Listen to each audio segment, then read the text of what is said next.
Olá, esse é o podcast Filosofia Pop. Eu sou o Murilo Ferraz e aqui comigo hoje está o Marcos Carvalho Lopes. Estou aqui ainda. Hoje recebemos no nosso programa um convidado. É o primeiro convidado do Filosofia Pop. É o músico e professor de história, o Diego de Moraes. Olá, Diego. Olá, tudo bem, Murilo? Joia, Marcos, tudo bem? Esse é o nosso episódio número 4 e hoje nós vamos falar sobre música popular. Se você não conhece ainda o nosso site, você pode visitar o filosofiapop.com.br.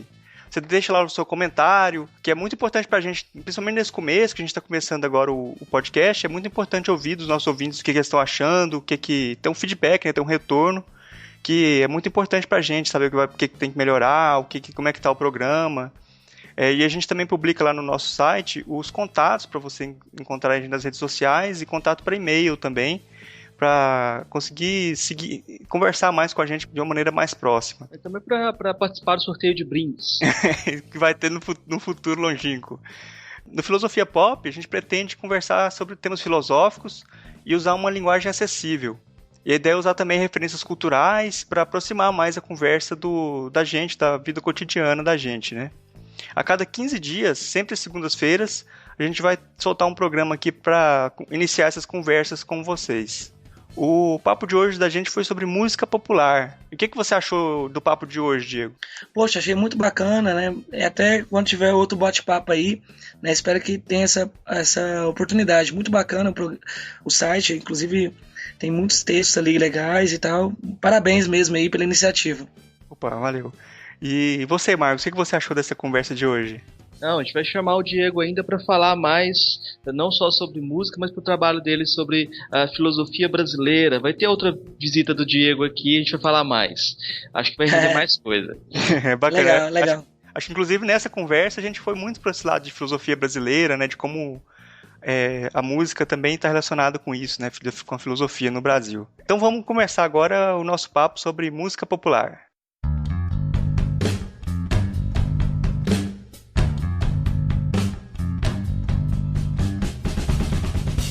Hoje estamos recebendo um músico e professor de história, Diego de Moraes. Fala um pouco aí pra galera aí de quem não te conhece ainda, Diego. Se apresenta aí pra galera.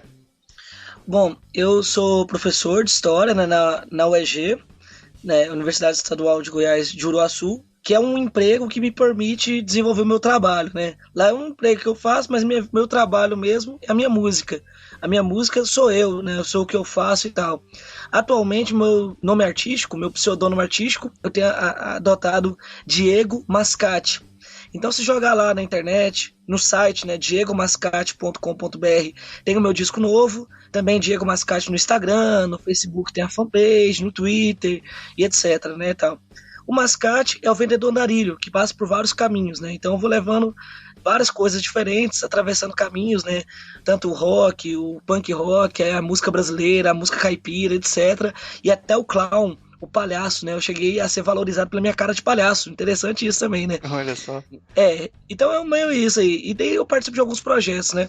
Além do Diego Mascate, que é o meu trabalho solo atual, também participo da banda Pode Ser, tem parcerias minhas com o Cleuber Garcês, e também sou o Valde Maza Jones, da dupla Valde e Redson, que eu tenho com o cello da banda Porcas Borboletas, né? E é isso. Beleza, muitos trabalhos aí na música, né? Falando isso, é bom que nossa conversa de hoje vai ser sobre música popular, né? E eu começo aí perguntando pra você, Diego, o que música popular tem a ver com filosofia? Tem tudo a ver com filosofia, né? Tudo a ver mesmo, né? Tipo, inclusive, muitos filósofos pensaram sobre música e a partir de música. Eu gosto muito daquela frase do Nietzsche, quando ele fala que sem a música, a vida não faria sentido. E, bom, isso é um tema muito amplo pra gente pensar, né? Principalmente no Brasil. O Brasil, pra gente pensar o Brasil, a música é uma coisa fundamental. O Marcos Napolitano, que é um historiador, ele tem um livro chamado História e Música, e ele fala isso, que a música no Brasil, ela é privilegiada, o Brasil é privilegiado pela sua riqueza musical, e a nossa música nos leva não apenas a ouvir música, mas pensar sobre música. E você, Marcos, o que você acha que tem assim de ligação? Eu acho que o Diego já disse praticamente tudo. Você, antigamente, lá na filosofia como socrática, como modo de vida, o filósofo vendia um modo de vida que os outros deviam copiar. Hoje quem faz isso são os cantores, né? Então quando o Diego fala minha música sou eu, ele tá procurando, falando, eu tenho uma identidade aqui, e eu tô sofrendo o mesmo dilema que o Nietzsche sofria, tipo, eu quero mostrar a minha identidade, mas não que os outros copiem essa identidade como padrão, né? É o grande dilema da filosofia contemporânea, da música contemporânea. Mas mais do que isso, nós não temos mais a ideia de um eu central, verdadeiro, né? Então a imagem do ser humano como uma caixa de percussão, que os sons batem nele e ele repercute esses sons que tocam a pessoa, é bem interessante. É como se a gente fosse uma imagem de um filósofo chamado Peter Sloterdijk, uma espécie de piano automático. A gente não sabe o que está tocando, mas está tocando o tempo todo. Sem isso a gente não existe. E a música tem muitos exemplos também dentro da música, de uso de filósofos, até na composição, né? O Diego também às vezes costuma pensar muito, pelo menos pelo que eu estava conversando com ele antes, a partir de filósofos também, né, Diego? Sim, no caso, quando eu escrevo uma música, muitas vezes ela pode ter sido inspirada em alguma leitura também, mas muito disso também vem de uma vivência. E mesmo quando eu não faço uma música biográfica, né? Porque quando você escreve uma letra, você está escrevendo um eu lírico ali, né? Às vezes não sou eu exatamente, não é o Diego exatamente, mas vem de uma vivência, de uma observação do mundo, coisas que eu vejo e que eu sinto a minha própria experiência no mundo, e entendendo que as minhas leituras, elas fazem parte da minha experiência de mundo também, né? Então, sem dúvida, né? Algumas ideias que você lê de filósofos, às vezes pode entrar em letra de música também, ou pelo menos inspirar algumas canções, né, e tal. E no Brasil a gente vê isso muito claramente. O Raul Seixas trazia questões filosóficas na música dele, o Caetano, o Gil também, tem muitas ideias filosóficas e tal. E tem um filósofo, inclusive até é interessante estar nessa conversa agora, porque eu estou num momento da minha vida atual que eu estou elaborando um show em homenagem a Noel Rosa. E a ideia do show é se chamar O Filósofo do Samba. E eu estou selecionando algumas músicas, estou inclusive escrevendo um artigo, né, que a minha ideia é pensar como que temas filosóficos apareciam na música do Noel. Inclusive a própria música Filosofia e a música Positivismo também. A verdade, meu amor, mora num poço. É Pilatos, lá na Bíblia, quem nos diz.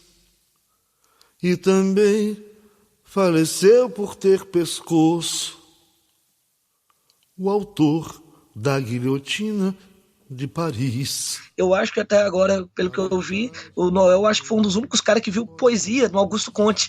Né? Na música O Positivismo, ele... É verdade. E daí depois o Jardim Macalé gravou essa música no disco dele, no CD chamado Amor, Ordem e Progresso, em que o Jardim Macalé fez uma campanha para que no Brasil a gente colocasse o amor na bandeira brasileira. Porque os republicanos ali, né, de 1889, eles tiraram, né, a palavra amor. E a filosofia do Conte era amor, ordem e progresso. Então talvez ter tirado o amor pode ter custado um preço pro Brasil tirar o amor da bandeira, né? E o Jardim Macalé fez essa campanha para colocar o amor na bandeira. E eu tive a felicidade, inclusive, de tocar com o Jardim Macalé até.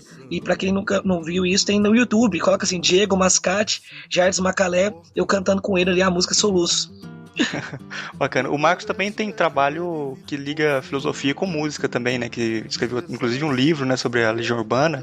Escrevi também sobre um artigo que acabou de sair no livro Samba e Filosofia, e o mote é o Noel Rosa também. Eu peguei algumas coisas do Noel Rosa, principalmente essa música Filosofia também.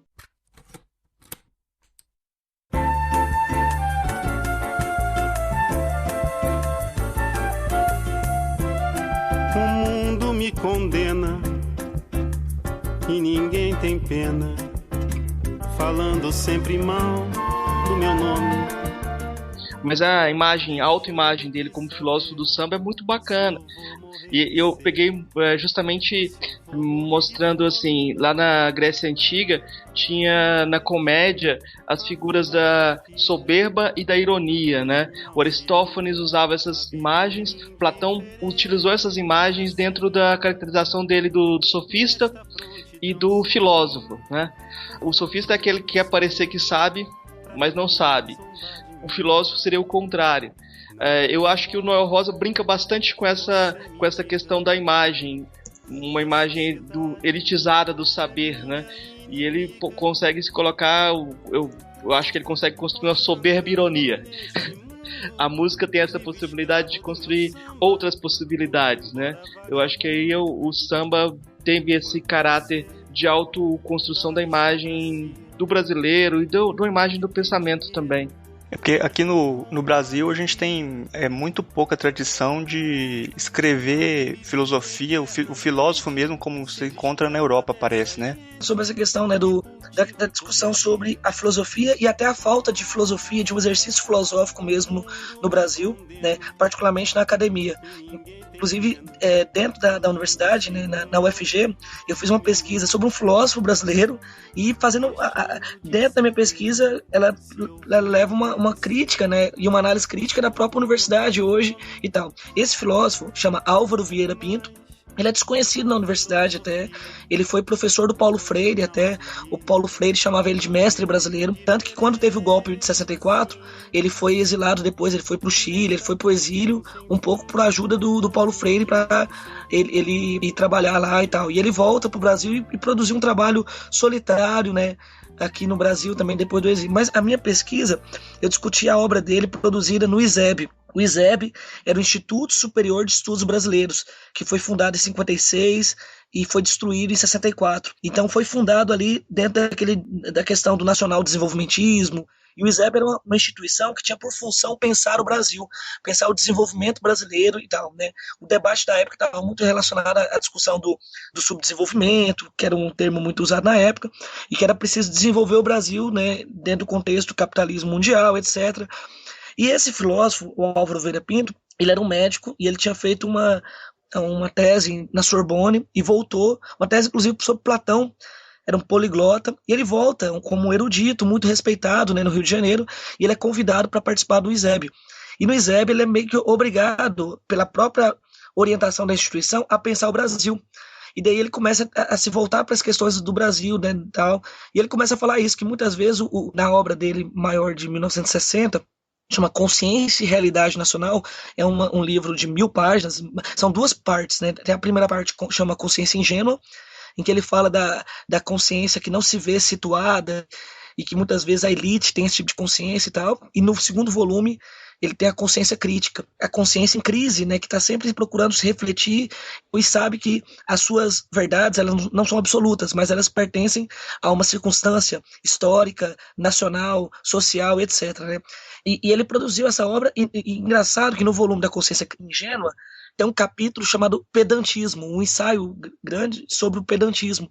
E ele fala que o pedantismo é a manifestação da consciência ingênua nos países subdesenvolvidos, nos países colonizados.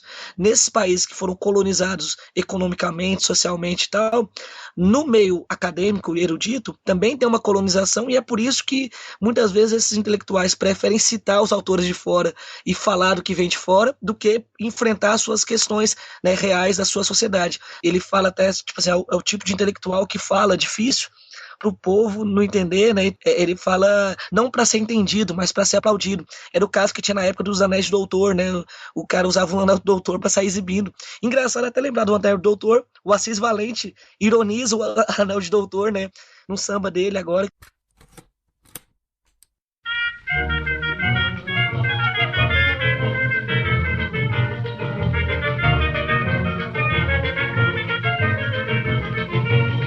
Vestiu uma camisa listada e saiu por aí. E em vez de tomar chá com torrada, ele bebeu para ti. Levava um canivete no cinto e um pandeiro na mão, e sorria quando o povo dizia: sossega, leão, sossega, leão. Bom, enfim, o Assis Valente, que é um cara que eu sou fã, ironiza o anel de doutor. Você falando do pedantismo, falando que na academia, na filosofia aqui no Brasil preferem ficar falando dos autores estrangeiros e tal, isso também eu acho que leva um pouco ao cara que quer pensar o Brasil ou pensar o mundo e se comunicar com o público a partir disso, ele acaba tendo que sair para literatura ou para música, né, no Brasil. E acaba que grande parte dessa construção de pensamento brasileiro vai para isso, né, para literatura e para música, para as artes em geral, né? Sim, é interessante você falar isso, que até que o Paulo Leminski, Inclusive tem uma citação dele que ele fala assim, que o homem só pode ser filósofo porque ele é músico, uma ideia nesse sentido. E o Paulo Leminski, inclusive, tem um ensaio dele, um livro de cartas do Paulo Leminski, chama Envie-me um Dicionário, para um amigo dele, o Regis Bonvitino, acho que esse é o nome. Ele tem uma parte lá que ele faz uma crítica aos poetas concretos, que a poesia concreta ficou tão teórica, tão acadêmica e tal, de uma discussão, né, de um panteão poético, um paideuma, uma coisa assim. E dele fala assim, o Paulo Leminski fala assim, que como diz Roberto Carlos, naquela música, de que vale tudo isso se você não está aqui. De que vale tudo isso se você não está aqui? De que vale tudo isso se você não está aqui? E o Paulo Leminski completa na carta: o você é o outro, né? É o interlocutor, é o diálogo, né? Ou seja, de que vale tudo isso, de que vale tanta teoria, tanta coisa, se você não está aqui, se a gente não chega no você, no outro. E a música tem essa capacidade de chegar nas pessoas, né, e tal, né? Então essa é uma coisa interessante, como que no Brasil, né, muitos, inclusive, intelectuais foram pra música, foram fazer letra de música, e esse era um tema que eu discutia num projeto que chamava Projeto Massate Poesia e Música, que eu ganhei uma bolsa de circulação da Funarte em 2011, em que eu fui por algumas cidades discutindo a questão entre a poesia e a música, né? E eu passei por algumas cidades, Itaberaí, cidade de Goiás e tal, e eu tinha que escolher uma cidade fora da minha região. E eu escolhi Teresina, no Piauí, terra do Torquato Neto, que era um grande poeta e que também fez letra de música. Alguns intelectuais falam que letra de música não é poesia, e alguns músicos também falam isso. O próprio Chico Buarque fala, inclusive, que a letra dele ele é um letrista, né? Ele não é um poeta, porque daí, entre outras questões, né? Porque o letrista, ele está preocupado também com a sonoridade da palavra, a palavra na melodia, né? E não só a palavra escrita, né? O significado da palavra apenas, mas também o som da palavra. Inclusive, a gente pode pegar algumas músicas do Tim Maia, por exemplo, que são maravilhosas.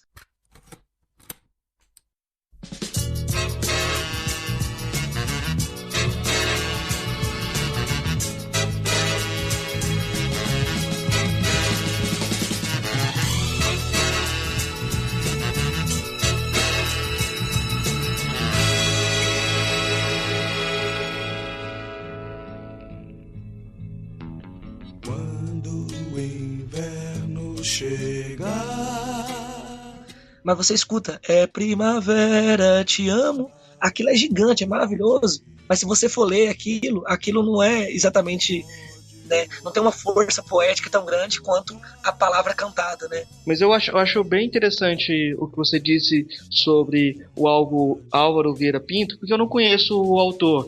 Geralmente quem tem formação em filosofia no Brasil não estuda filósofos brasileiros. Até pressupõe que não existe nenhum filósofo brasileiro, né? Assim como não existe filósofo na África, não existe filósofo, só existe filósofo na Europa e nos Estados Unidos talvez, né? Sim, filósofo... sim. E sobre isso, até você falando em África, inclusive, há quem compare o pensamento do Álvaro Vieira Pinto. George Hawkes é um autor que estudou ele também, e que tem uma parte lá que ele faz uma comparação do Álvaro Vieira Pinto, o nacionalismo terceiro-mundista do Vieira Pinto, semelhante ao do Frantz Fanon, que é um filósofo africano. É interessante isso. Ou seja, uma babaquice aquilo que o Heidegger fala, né, de que só pode se filosofar em alemão ou grego, né? Bobeira, né?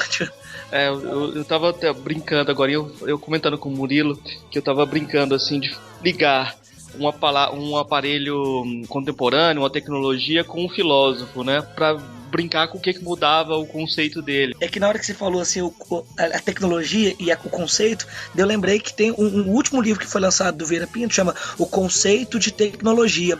Inclusive ele discutindo com as ideias heideggerianas até, né? É um volume, são mais de 1000 páginas também, são 2 volumes, né?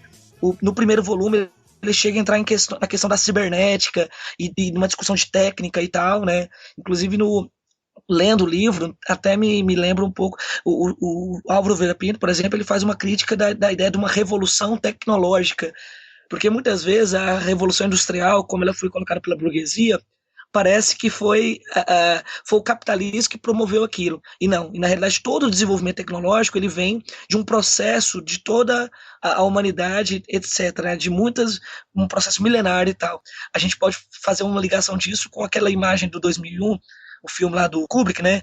Quando aquele primata lá joga o osso e depois já vai lá pra espaçonave, sabe aquela cena? É mais ou menos isso. Então, de alguma maneira, se relaciona, né? Os nossos antepassados primatas, né, o que foi sendo desenvolvido ali com todo o processo tecnológico de hoje, né? Então o Vieira Pinto ele também tem uma interpretação sobre a tecnologia, e esses 2 volumes, né, chama o Conceito de Tecnologia, tem o volume 1 e o volume 2, que foi lançado recentemente. Ei, Marcos, sobre essa coisa de ter uma filosofia em outros lugares que não seja na Europa, de ter uma filosofia brasileira e na África, também é importante, acho que até dialoga um pouco com o trabalho que você está fazendo e com o tema do programa agora, que você está com um projeto sobre envolvendo rap com o pessoal da África também, né? Que legal. Eu vou voltar um pouco, depois a gente fala disso que eu tenho um projeto do hip hop, mas vamos falar um pouquinho do Noel Rosa de novo, porque quando você colocou aquela imagem da consciência ingênua, aí eu fiquei lembrando do Noel em filosofia, caracterizando a burguesia, aqueles que têm poder, a aristocracia que fica oprimindo ele, né? E eu fiquei pensando nessa consciência ingênua. Essas pessoas que acham que vão me dominar têm uma consciência ingênua.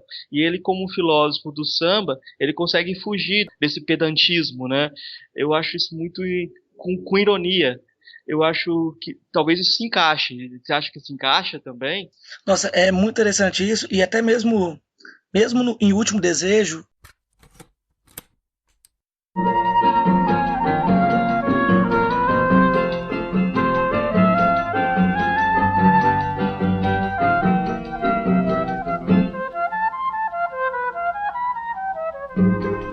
Nosso amor que eu não esqueço. Foi talvez a última música que ele escreveu, né, já no leito de morte, pra Ceci, que foi a grande musa dele, uma das grandes, né? E daí ele fala, né, tipo assim, perto de você me calo, tudo penso, nada falo. Eu acho esse verso maravilhoso.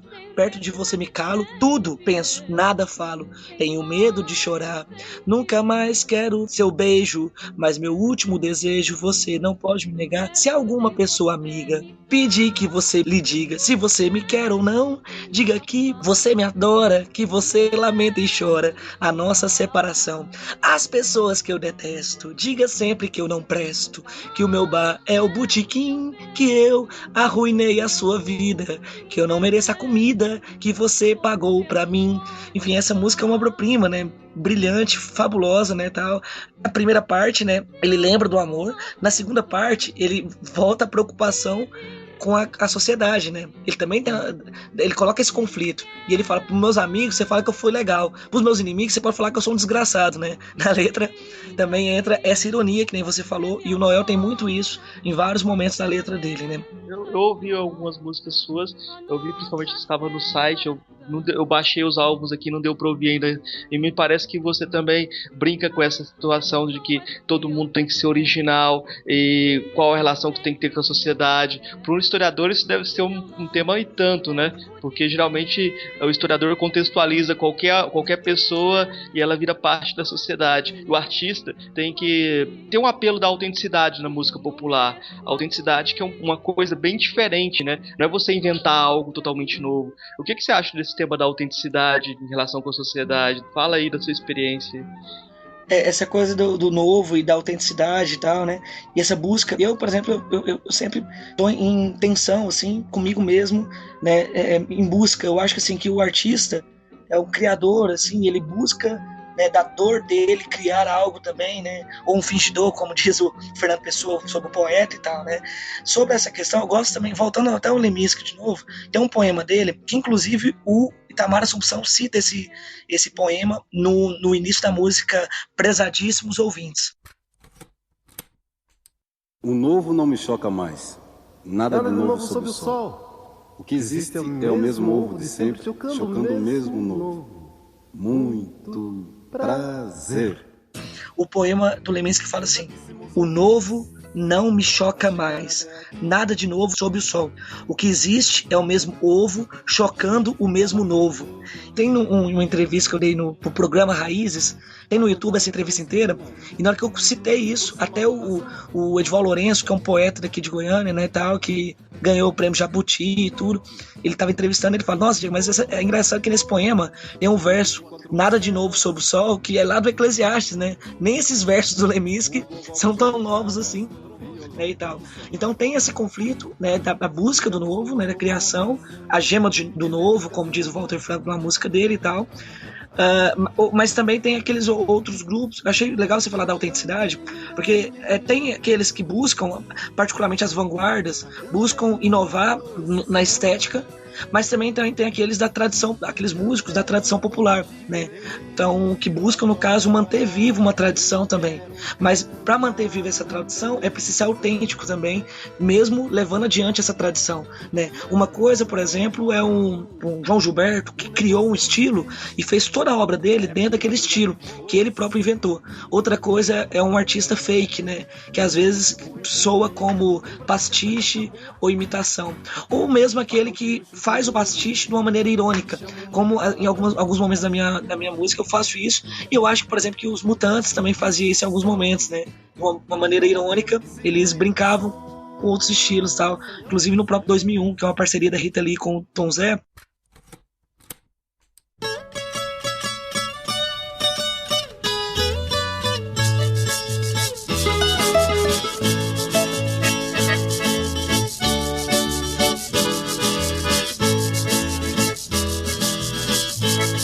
Astronauta libertado, minha vida me ultrapassa em qualquer rota que eu faça. Tom Zé fala que a Rita Lee foi genial ali quando ela pegou a letra, que é uma letra futurista, e mistura a música caipira com o rock. O Tom Zé fala que aquilo ali, a Rita Lee teve a inteligência do Kubrick, inclusive, lá no 2001, no espaço, porque quando entra o espaçonave lá, no filme, entra um som de uma música clássica, que é a música caipira da Europa, né? Aquela música clássica que entra ali. Então, no futuro, né? O passado e tal. E eu tenho pensado muito, inclusive, nos versos do Cazuza, né? Eu vejo o futuro repetir o passado. Eu vejo um museu de grandes novidades. Inclusive vendo os fascistas agora novamente nas ruas, né? Eu vejo que o Brasil a gente vê repetir a novela, né? Muitas vezes e tal. O filme é rebobinado. E eu acho que isso também tem a ver com a frase do Marx, com os versos do Marx, que eu acho brilhantes, quando ele fala lá no 18 Brumário, que ele fala assim, tipo, a história se repete, primeiro como tragédia, depois como farsa. Tinha coisa que você me falou, que depois que eu pensei aqui, e eu acho que quando eu fui falando aqui, eu não terminei de falar. Você falou de uma música até, eu acho que você talvez tenha ouvido a música Amigo.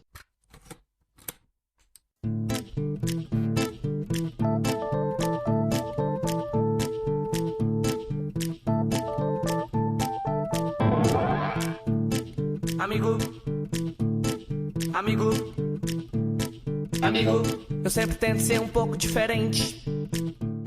Que é uma música que a faixa título do disco de 2010, que eu lancei como Diego e o Sindicato, o disco chama Parte de Nós.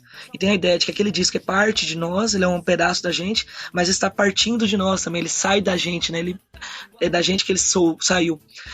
E eu escrevi essa música, inclusive Amigo, ela chegou a ser comentada pelo The Guardian na Inglaterra e tal, né? Saiu pela internet, chegou até na Índia e no The Guardian particularmente. Essa música Amigo é até engraçado que dentro dela tem um conceito do próprio Marx, o conceito do indivíduo social, que o Marx escreveu no Paracrítica à Economia Política. Ali ele fala disso, do indivíduo social. Ou seja, a sociedade cria uma certa ideia de indivíduo, né? Se você estudar outros povos indígenas ou tribos africanas, você vê que a ideia do eu e do indivíduo que surge num determinado momento histórico, com o desenvolvimento do capitalismo e da modernidade e tudo, você vê que isso também é um processo histórico, né? Outros povos não se viam dessa maneira como a gente se vê, essa separação do público e do privado e do individual, da vida privada, do indivíduo, do eu, né, e tal.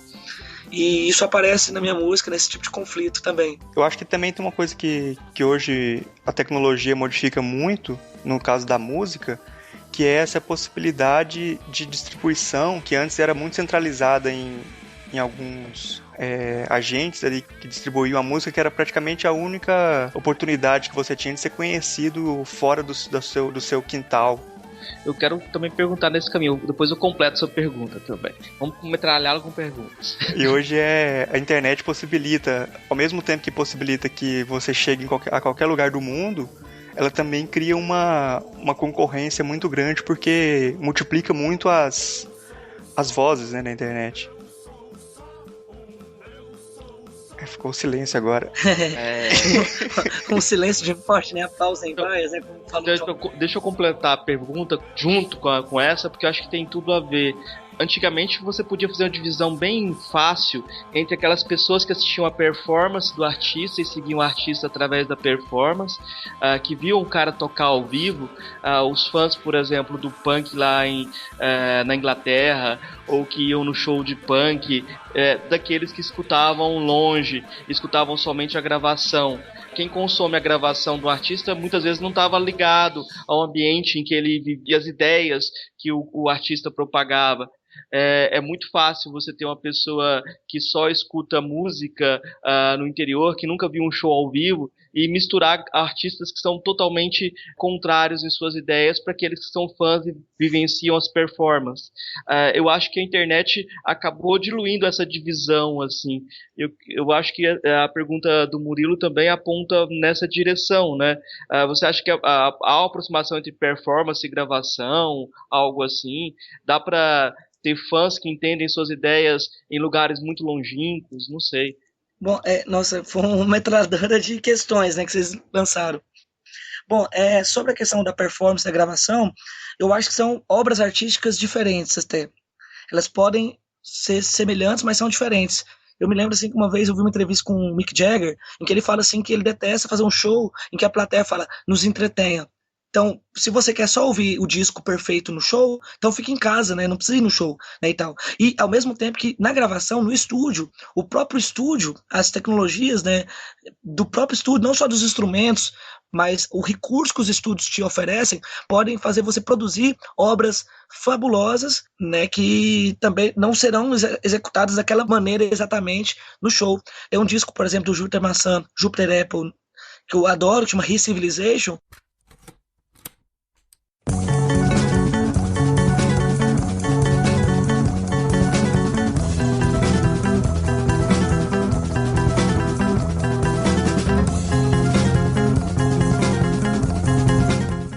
Tem coisas ali fabulosas que ele faz de efeitos dentro do estúdio, que ele no show ele não faz daquela maneira, né? Então o show, eu acho que tem uma outra questão da performance e tal. Uma vez um amigo meu, o Vitor Hugo até, ele fez o mestrado dele sobre o Torquato Neto, inclusive na UFG, e uma vez ele falou uma coisa que eu achei interessante. A gente estava conversando sobre a questão do Walter Benjamin, que eu adoro, inclusive até cito, o Walter Benjamin tá na epígrafe da minha dissertação de mestrado.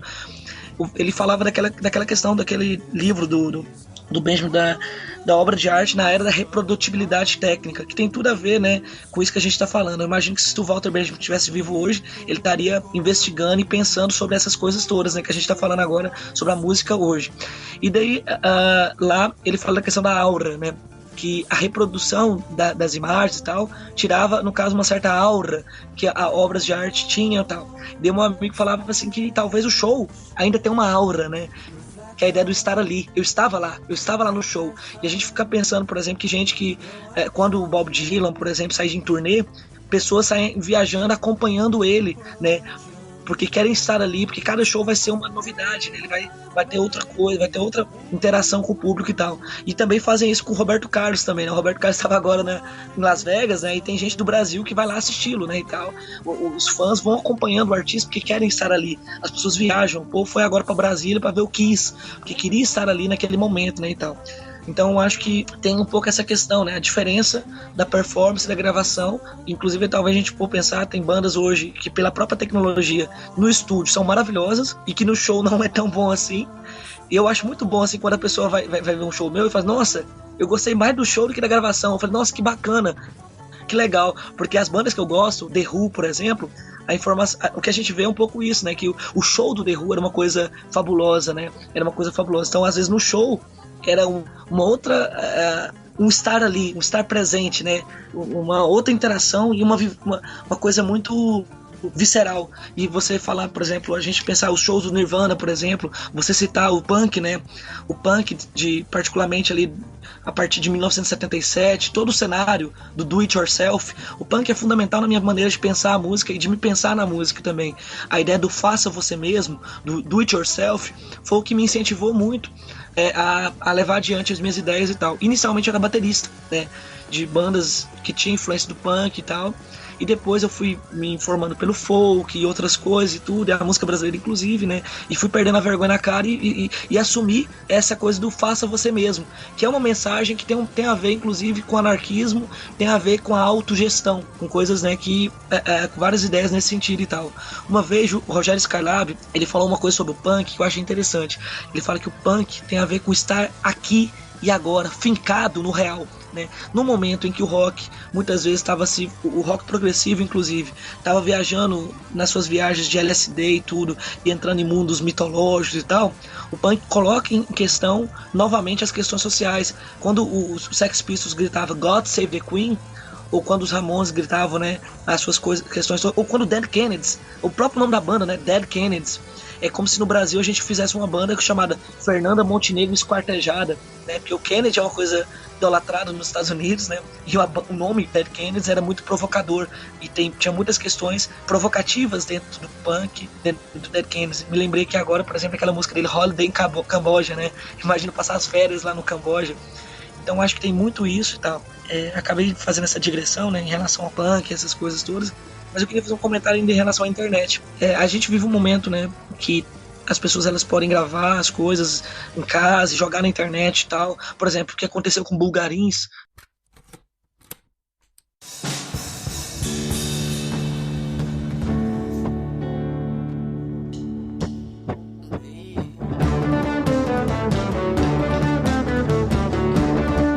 Foi uma banda, por exemplo, que gravou de uma maneira inclusive caseira o primeiro disco, lo-fi, jogou na internet e daí de repente uma gravadora dos Estados Unidos descobriu e lançou eles em vinil. E aí eles fizeram uma turnê internacional que não tem nenhuma outra banda, nem mesmo do pop rock nacional, que fez uma turnê fora do Brasil daquele tamanho que o Bulgarins fez. Mas aí eu queria colocar outra questão.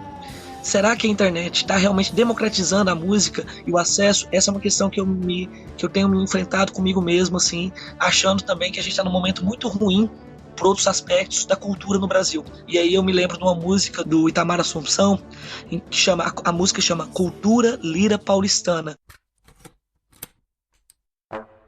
Não há gente ou não no ar como esse do sertão. Não há gente ou não no ar como esse do sertão.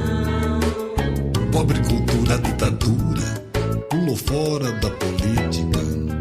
Que o Itamar fala assim, que a ditadura pulou fora da política e grudou na cultura.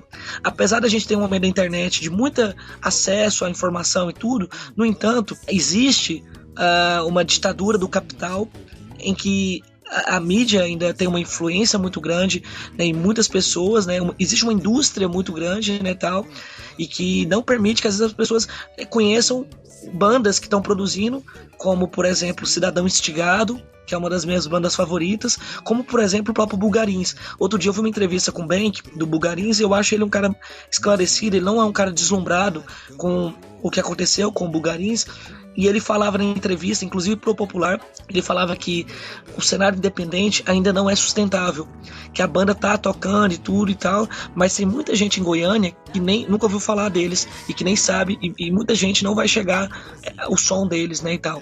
Então é uma coisa interessante isso a se pensar, né. Eu diria que eu tô num momento de conflito da minha cabeça, assim, que eu tô achando assim que eu tô 50% tropicalista e 50% adorniano. O que eu quero dizer com isso? Porque eu acho interessante que o tropicalismo colocou da mistura, inclusive de se beber do pop e do erudito e da tradição e de tudo, a entrar na televisão, inclusive, né, como Caetano tal fez e tal. Ou seja, no tropicalismo não tem um preconceito com o popular, com o popularesco, inclusive, com o chacrinha, inclusive. Os intelectuais não gostavam do chacrinha, os tropicalistas não. O chacrinha, o velho guerreiro, aquele abraço, o Gil cita o chacrinha e não aquele abraço. Então o tropicalismo, né, tinha essa abertura ao pop, à cultura pop em geral. Eu esteticamente me interessa um pouco muito isso, né, essa abertura ao pop. Inclusive no meu CD tem uma música chamada Ornitorrinco, em que no final da música eu coloquei uma citação do Maurício Pereira, que é do documentário Os Mulheres Negras. O Maurício Pereira tinha essa banda, né, com o André Bujanra. O Maurício Pereira fala que tudo é música boa e tudo é influência, ponto final. Eu também acho que tudo é música boa no sentido que todos os estilos musicais são legais, os ritmos são legais. O arrocha é um ritmo da bateria legal, tal. Mas voltando à minha fala, né, do 50% tropicalista e 50% adorniano, eu acho que ainda é importante se fazer hoje a crítica da indústria cultural, sim. Como que isso tem oprimido a mente das pessoas, e as pessoas não estão tendo acesso a muita coisa, né, e tal. Então eu acho que é preciso fazer a crítica da indústria cultural, e também agora fazendo o link ao The Born lá a sociedade do espetáculo, né, que a gente vive um momento também que eu não sei se a gente está caminhando, né, realmente para uma sociedade democrática, porque se as pessoas não têm educação, não têm informação, ou não têm mecanismos críticos para poder fazer a crítica da própria informação deturpada que às vezes chega, ou não ter esse espírito da pesquisa, né? Porque a internet tá aí, tá aberto, tem 1 milhão de coisas, uma possibilidade, mas a pessoa às vezes vai ficar usando a internet só para ver o Luan Santana, para ver aquelas bandas que são propagadas por um esquema muito bem articulado, né, para que aquilo domine, né, e o hype domine, e não a diversidade. Eu fico pensando nisso, sabe? Eu acho que na realidade a gente está num momento muito complicado do Brasil e do mundo, para falar a verdade, né, em relação a essas coisas todas. Apesar da gente ter a possibilidade que a internet nos abre, no entanto, eu acho que a gente também existem os interesses dos conglomerados, das corporações que têm dominado o mercado e as produções estéticas. E eu acho que estética também é política. Vamos passar com umas considerações finais aqui sobre essa primeira parte, para a gente depois partir para as indicações. Marcos, assim, o que você tem mais interessante pra gente fechar assim, o assunto? Eu queria voltar nessa relação entre e até nessa defesa da da crítica da indústria cultural, que fica muito presente para alguém que tem uma formação em história no Brasil, etc., que acaba tendo as referências bem de Marx e todo um grupo de esquerda, Walter Benjamin, etc. Mas quando a gente fala nessa distância entre quem assiste a performance e acompanha as ideias do artista e aquele que simplesmente ouve o áudio em casa, eu acho interessante que muitas vezes existe um gap muito grande, um espaço muito grande entre esses dois mundos. Vamos colocar assim, entre o mundo de quem está tentando ouvir a música de uma forma cognitiva, tipo Tom Zé, né? Tom Zé diz que faz música para pensar, e aquele que tá fazendo música para entretenimento, né? E um cara como o Humberto Gessinger, quando ele começou, ele falava que queria fazer música existencialista para pensar como a Legião Urbana. Ele não queria fazer música para entretenimento como o Lulu Santos. E aos poucos, dentro do jogo do mercado, ele descobriu que não tinha muito jeito de fugir desse jogo. Então, o papo é pop. O pop não volta a ninguém.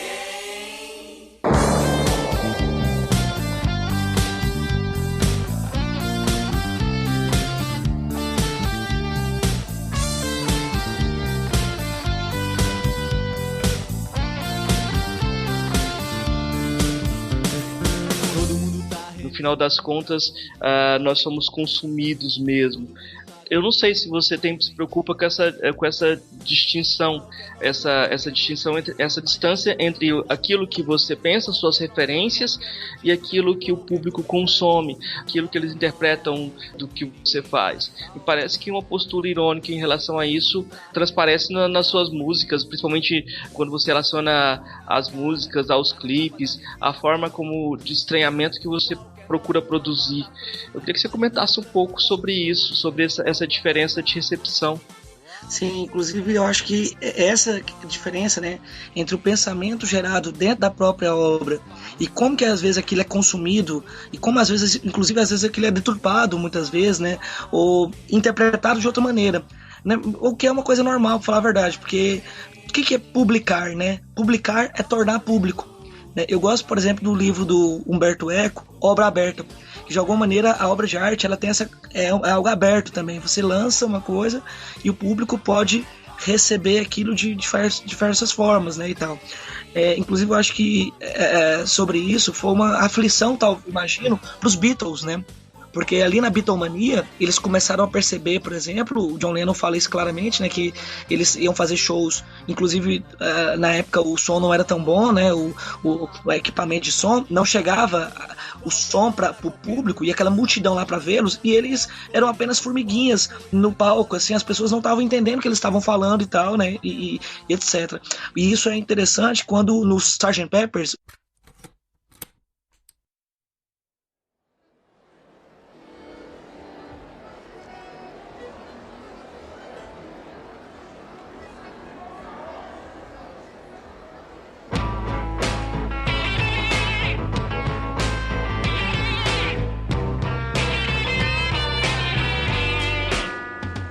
o LP, ele tem palmas ali e tal, porque a partir dali o disco é o show dos Beatles, né? Então tem as palmas ali porque é o disco que tá indo agora, que agora a gente não vai fazer mais show, a gente vai fazer disco, vamos gravar nossas ideias e tal, e as pessoas escutam isso.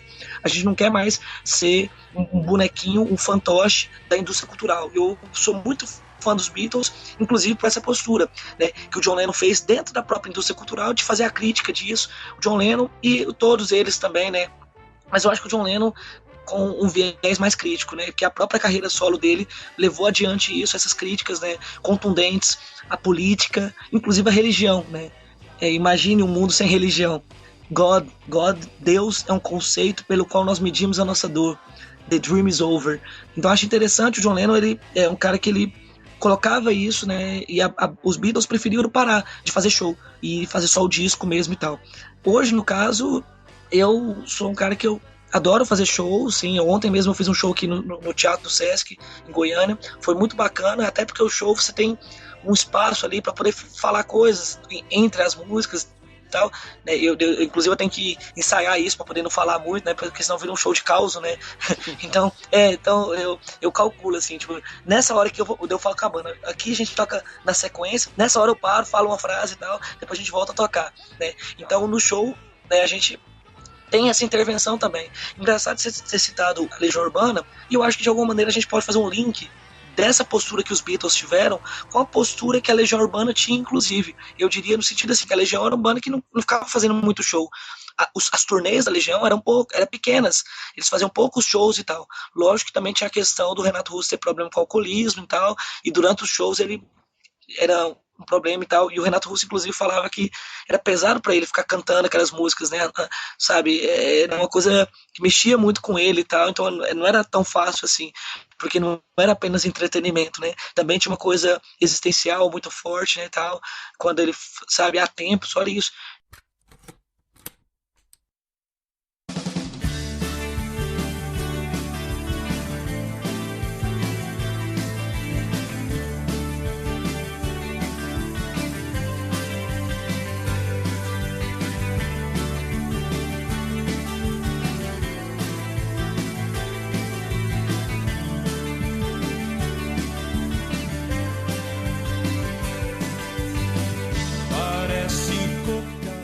Disseste que se tua voz tivesse a força igual à imensa dor que sentes, teu grito acordaria não só a tua casa, mas a vizinhança inteira.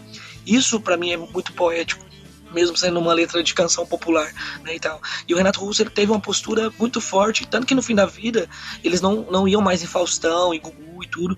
A banda Legião Urbana, se bem que uma vez o Herbert Viana disse que não era Legião Urbana, era Religião Urbana, né? E o Renato Russo grilou com isso, falou, não é religião, é só uma banda.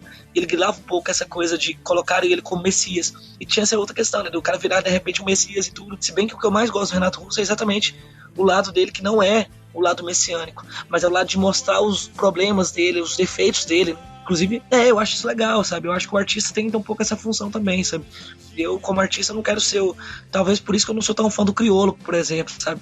Eu acho que o Brasil atualmente não tá precisando de pastor e de messias. Tá precisando talvez de mais filósofos, de gente que pergunta, de gente que coloca em questão, sabe? E não de gente que vem trazer um sistema ético pra doutrinar determinadas... Porque já tá cheio disso no mercado, né? Você quer colocar mais alguma coisa pra encerrar o papo aí, Diego? Alguma finalização pra gente já partir pras indicações? Ou você acha que já tá ok? Bom, é porque são tantas coisas aqui. Bom, não, só um comentário, que na realidade quando... perdão, é Marcos, né, o colega Marx. Quando o Marx falou assim que dentro da história, a leitura de esquerda no pensamento da história e tal...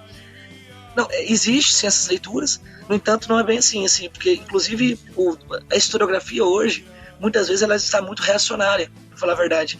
Inclusive na UFG, por exemplo, o Marx ele não é tão lido. Assim, pra você ter uma ideia, no meu curso, um dos únicos professores que liam realmente Marx, mesmo assim, que levava essa questão da crítica ao capitalismo e tudo, foi o meu orientador, inclusive o João Alberto. Ele tinha esse viés. Mas o que é mais dominante, por exemplo, é Weber, Foucault também, né? E muita leitura da chamada pós-modernidade também, né? E eles lá na UFG, eles gostam muito de discutir, em vez de discutir ideologia, eles gostam de discutir o quê? Identidade, representação, mentalidade, sabe? Memória. Então, o viés teórico, por exemplo, pelo menos aqui na UFG, o marxismo ele não é dominante lá dentro. Pelo contrário, é marginalizado. São poucos professores ali, que é o professor João Alberto, o professor Davi Maciel, o professor Nildo Viana também, né, agora na sociologia e tal, mas no geral, né, o pensamento o marxismo ele não é tão bem visto, né, e tal.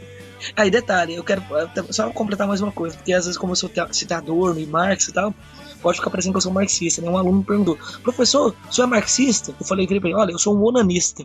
Ele, o quê? Eu falei, isso, onanista. Vai lá procurar lá na internet, lá, minha referência é essa, eu sou um onanista, o onanismo. O Marx é importante, né, pro meu pensamento, pra minha forma de entender a sociedade e tal, mas o Nietzsche também é importante, né?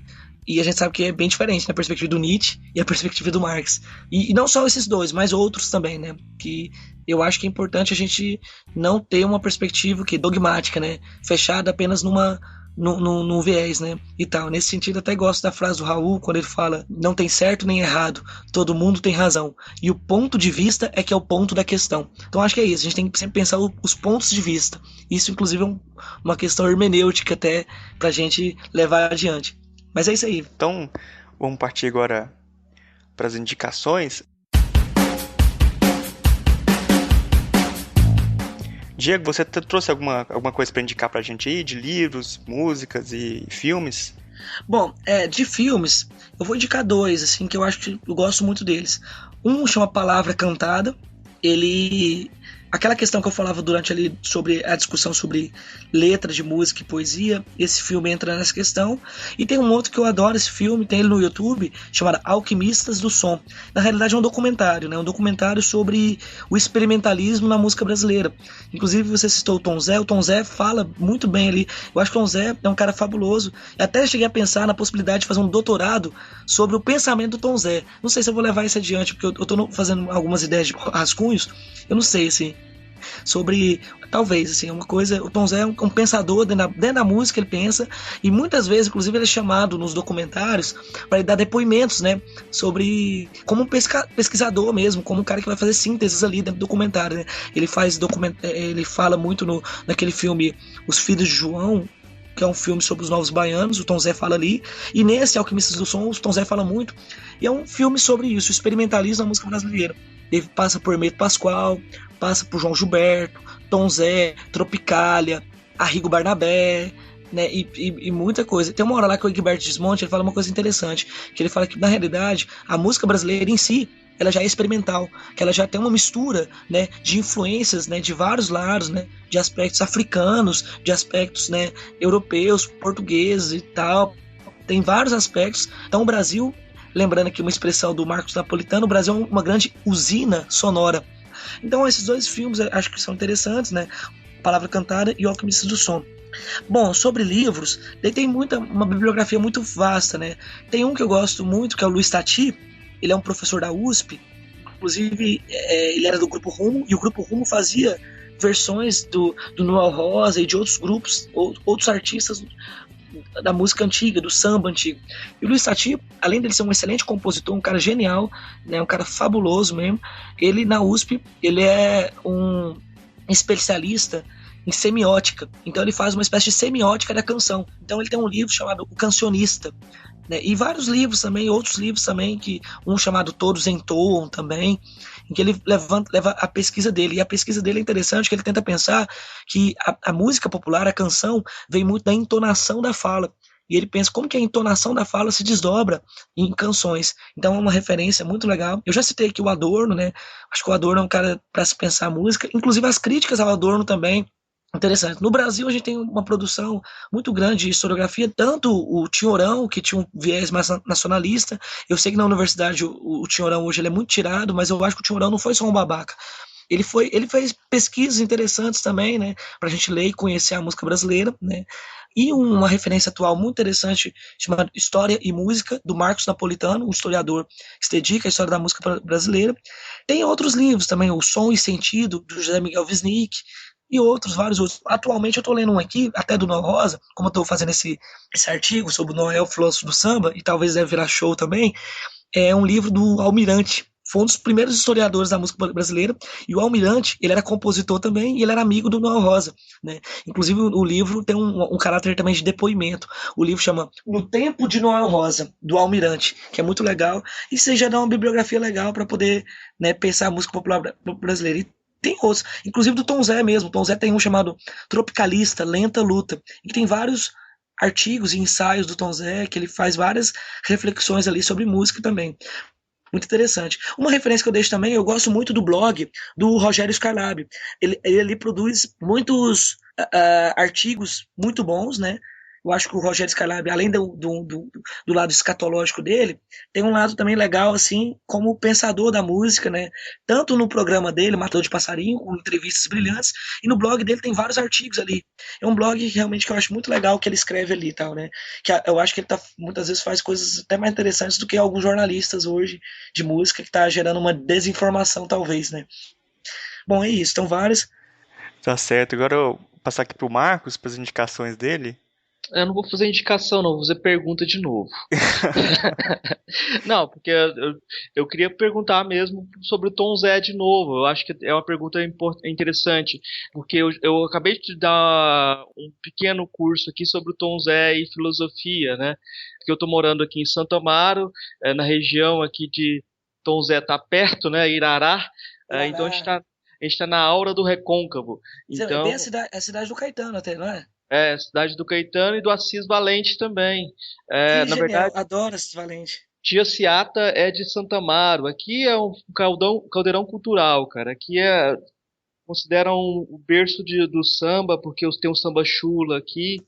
Mas a pergunta é outra. Quando você fala do Tom Zé, eu já tinha sacado isso como pergunta antes, sobre o projeto Mascate, Diego Mascate. A ideia do Mascate na descrição do Tom Zé. O Tom Zé disse que não sabia cantar, né? Então ele foi procurar outra forma de cantar. Não sabia cantar aquelas canções que tocavam na rádio. Então ele foi procurar outra forma de cantar como alguém que informa, como o Mascate que vendia coisas na cidade dele. A pergunta é se você se inspirou ou nessa ideia do Tom Zé e se seus produtos também são para vender como mascate, porque aí a gente pode brincar um pouquinho com a Adorno também. Então, sim, o mascate tem a ver com Tom Zé, a ideia. Na verdade foi o seguinte, eu existo enquanto compositor publicamente desde 2004, e daí na época tinha o falecido Trama Virtual, que era um site na internet, e também era a época do falecido Orkut também. E eu assinava Diego de Moraes, né, em 2004, quando eu entrei na faculdade, na UFG, tá? Né, antes disso eu era baterista, tocava bateria e outras. Ali eu comecei a tirar minhas músicas da gaveta e jogar publicamente, né, e tal. E daí, em 2009, aconteceu uma tragédia. O nascimento da tragédia no espírito da música. Bom, o que aconteceu? Em 2009 apareceu um Diego Moraes no Ídolos. Caraca, eu tinha algo a mais que ele. Meu nome é Diego de Moraes, mas ele era o Diego Moraes. E eu até pensei em assinar Diego Iconoclasta, porque eu sou anti-ídolos. Aliás, os meus ídolos, eles estão sempre... Os meus heróis, eles têm muito de anti-heróis também. Eles estão sempre destruindo verdades pré-estabelecidas. O próprio Tom Zé faz muito disso. O Dylan dizia, não me sigam. O próprio Renato Russo falava, não sou o Messias. Né? O Kurt Cobain se matou, inclusive, né? Porque ele não se via dentro daquela coisa toda, da indústria cultural e tal. Então, eu fiquei, nossa, apareceu um Diego Moraes no Ídolos. E daí, de repente, o povo ia pesquisar coisa minha, daí eu desapareci, sabe? Dentro daquela coisa lá, sabe? Que a gente sabe que os programas e Ídolos e tal, eles se orientam por fórmulas, né?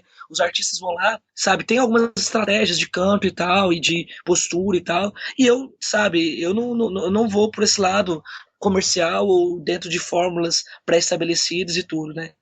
Eu brinco com as fórmulas, eu gosto quando o Mayakovsky fala que o poeta é aquele que vai criar suas fórmulas, né? Ele vai, é uma coisa assim que ele fala. Bom, enfim, daí eu fiquei, né, aflito e tal. Depois apareceu um outro Diego Moraes, cantor de arrocha, inclusive, com a música Deixa uma Vontade de Dar Uma. E daí eu fiquei, quem sou eu, né? E tal. Daí eu me lembrei que na minha adolescência eu tinha um apelido de mascate. Um dia eu cheguei no ensaio lá, com um boné, uma jaqueta, o povo lá tava bêbado e falou: ah, Diego, você tá parecendo aqueles mascate, vendedor de panela. E pegou esse apelido na época. Só que esse apelido ficou restrito à minha adolescência, meus amigos ali. Já na faculdade, nesse período que eu tava tentando, né, achar uma marca para mim, assim, para que as pessoas pudessem lançar na internet e achar o meu trabalho, né, e tal, daí eu peguei o mascate como uma metáfora para o meu trabalho, transitando, porque eu tenho os vários projetos e tal, né, já tive o Diego de Moraes do Sindicato, atualmente tem o Pode Ser, o Valdiretes e tal, então tem essas várias coisas, né, daí a pergunta, né, se é para vender. Na verdade, é mais para distribuir, assim, eu também vendo, né, lógico, vendo o CD, mas na verdade o CD, muitas vezes eu também distribuo, dou o show, né, tal, a gente vende o show também, né, mas não num ponto de vista mais comercial, assim. Essa que é a ambiguidade, né? Eu vendo um trabalho que não é tão comercial assim. Esse é um paradoxo dentro da minha própria coisa, né, tal. E sim, isso que você falou do Tom Zé, né? Ele fala que o fato de ele não saber cantar, ele teve que tentar achar um outro jeito, outras formas, né, para se destacar, né, e tal. Ele teve que a própria deficiência dele fez com que ele desenvolvesse outras coisas e tal, né, pudesse, né, desenvolver essas coisas. Tom Zé realmente é uma coisa que uma referência, né? Ele, o Arnaldo Batista também, dos Mutantes, acho genial. E dentro da Tropical, acho que o Tom Zé, como um cara que ficou muito tempo marginalizado, esquecido, muito bom agora ele ter sido, entre aspas, resgatado, né? Nos últimos anos, ele tá tendo, né, a expressão dele, fazendo os discos e tal, e fazendo intervenções públicas, dizendo o que ele pensa e tal. E acho muito interessante as teses dele, assim, tipo aquela que tem no YouTube lá, né, já viu ele falando da grande aula de história, aquilo é uma grande aula de história a partir de Tô Ficando Atoladinha. Ele no Jô Soares, antes ele fez um texto pro blog dele também, um texto maior, em que ele fala que Atoladinha é um meta-refrão microtonal e plurissemiótico, e ele desenvolve a tese, né, ali, do Tô Ficando Atoladinha e tal. Então, eu acho que o Tom Zé um grande pensador também, né. A gente tá chegando aqui no final do programa, já deu muito tempo aqui, já deu mais de 1 hora, né? Eu queria agradecer a sua presença aqui, Diego, que foi um prazer muito grande receber você. A gente ainda não sabe muito bem como receber um convidado no programa, que é o primeiro que a gente está recebendo, mas a gente fez o melhor que a gente conseguiu. Eu queria dar um espaço agora para você divulgar algum show, os seus contatos, aí, enfim, fazer o seu jabá aí no espaço aqui no programa. Ah, sim, bom, pessoal, atualmente, né, eu tô focado, né, na gravação do novo disco do Pode Ser, que vai chamar A Dança da Canção Incerta, mas o meu trabalho você pode encontrar pela internet. Se você jogar no site diegomascate.com.br, você baixa ali o novo disco, né, que eu chamo inclusive de AC, que eu gravei ele antes do coágulo que eu tive no cérebro, ao ser talvez espancado ali pela Rua Augusta, a 120 por hora, e eu tô agora no momento DC, depois do coágulo, tô escrevendo agora um outro disco, né, depois, tipo a História da Humanidade, AC, DC, agora eu tô no DC, né, ICDC, né, então eu tô no DC, depois do coágulo, tô querendo fazer um LP, em que o lado A, falar do meu renascimento, da volta à vida, a ideia da reviravolta, que é a ideia central que eu quero trabalhar, e o lado B, pensar o renascimento do renascimento, porque eu acho que a gente tem que, sabe, muitas coisas, né, é preciso renascer o renascimento cultural hoje, constantemente, porque a gente vive hoje talvez lastros de Idade Média, de Idade das Trevas, de uma nova Idade Média dentro do próprio capitalismo, né, o Edir Macedo vendendo terreno no céu, inclusive, coisas terríveis, né, acontecendo aí, de um Estado laico que é uma piada, que não é Estado laico, né, a religião e a política totalmente misturado, o nosso Congresso Nacional totalmente conservador, reacionário, a gente está num momento, né, muito ruim desse ponto de vista, a gente precisa se unir, né, quem tem consciência crítica e os trabalhadores e essas pessoas todas, eu acho, né, para que não venha essa barbárie. Bom, para fechar, daí coloca lá no Facebook mesmo, Diego Mascate, daí curte lá, porque quanto mais curtida é melhor para nós. Também tem outra banda que eu participo, já Pode Ser, curte lá também. né? Tem a dupla, que é uma dupla caipira, mas assim, apesar de eu estar no meio universitário, eu não faço sertanejo universitário, né? A música sertaneja, mas com alma rock and roll, né? A dupla chama Valde e Redson, com W, Valde, né? Curte lá também. Então é isso, tem esse material todo aí, tem os discos para baixar na internet. O Valde Redson tem um disco para baixar no blog valdiredson.blogspot.com. Ou pode ser o primeiro EP que a gente lançou em 2012. Tem para baixar lá no blog também, tudo torto em linha reta.blogspot.com. Também, se você jogar no Google, tem um CD meu de 2007, coloca assim, Diego de Moraes Reticências 2007. Lá você acha o link lá para poder baixar. Teve uns que eu lancei em 2010. Joga no Google assim, Diego e o Sindicato, Parte de Nós, 2010. Também tem um disco lá para baixar. E também, entrando em contato, também tem um disco para baixar, mas também tem um disco para vender. Quem quiser comprar o CD e também ajudar, entra em contato comigo pelo e-mail, diegomascate@gmail.com. Eu posso, mesmo que eu não vá na cidade, meu sonho é ir na cidade, né? Mas eu também posso mandar pelo correio também, né? Também seria legal, como antigamente a gente fazia com os fanzines, né? Essa comunicação pelo correio, que é uma coisa legal. Bom, sobre esse tema aí, Marcos, né? O Marcos, ele falou do Assis Valente. Tem um texto meu no Google também, O Suicídio de Assis Valente e o Papai Noel da Coca-Cola, em que eu fiz um texto lá publicado no jornal, tem ele no meu blog, e acho lá na internet um texto que eu fiz sobre o Assis Valente. Bom, obrigado, Diego. A gente vai terminar aqui o programa. Então até o próximo programa aí, pessoal. Valeu, obrigadão. A pergunta vai ficar no ar. E por um triz, quase descobri. Quase cheguei no fim, mas quis me esconder. Melhor eu nem saber. A pergunta, quando tem resposta, gera uma pergunta nova. Gosto quando a dúvida deixa fé em maus lençóis. De saia justa, constrangida, de sorriso amarelo, sem saber o que dizer. A pergunta que não quer calar, isso é curioso. A pergunta que não quer calar, curioso isso.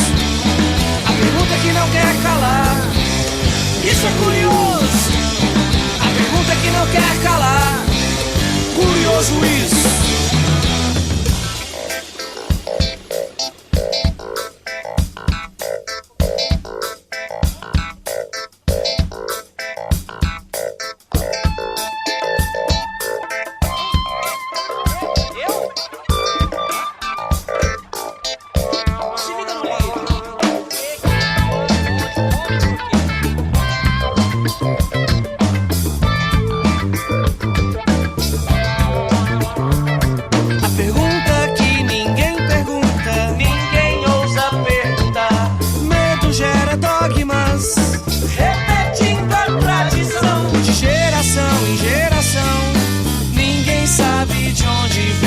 Tem que ser assim.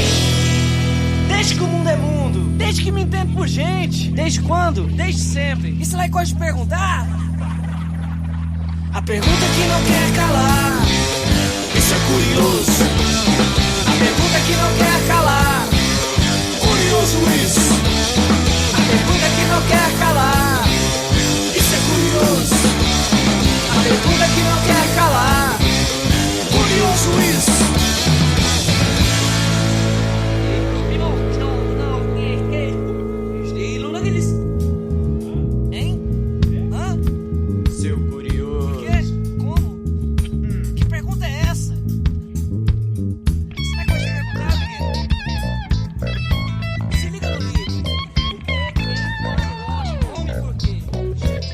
Rapaz.